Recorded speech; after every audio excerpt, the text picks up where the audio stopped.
একদিনের জন্য গিয়েছিলাম যশোরে। আর যা যা দেখেছি সবকিছু এই ভিডিওতে আপনাদেরকে দেখাবো।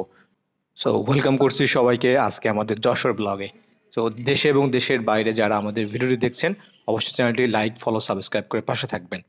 আমরা এখন আছি যশোর কালেক্টরেট ভবন পুকুরে। আসলে এটা পুকুর না, এটা আমার কাছে মনে হয় যে একটা দিঘি। আর এই দিঘির বৈশিষ্ট্য হচ্ছে এখানে আপনি পদ্ম ফুল দেখতে পারবেন। পদ্ম ফুল না, এটা শাপলা ফুল। অলরেডি আপনারা দেখতে পাচ্ছেন এখানে। আর এই দৃশ্যটা দেখার জন্য, মানে ফুলের যে দৃশ্যটা, আসতে হবে আপনাকে সকালে, অর্থাৎ ফজরের পরপরই এখানে চলে আসতে হবে। অসাধারণ লাগে, অসাধারণ। প্রচুর পরিমাণে ফুল এখানে আছে। আর এই পুকুরটি আসলে শতবর্ষী একটা পুকুর বলা চলে। আর বর্তমানে আহ, শহর থেকে, শহরের বাইরে থেকে যারা আসে দর্শনার্থীদের জন্য এখানে খুব সুন্দর জায়গা করেছে। তো জেলা প্রশাসকের নেতৃত্বে এখানে সুন্দর ব্যবস্থা করেছে, যেটা পূর্বে আমি দেখিনি।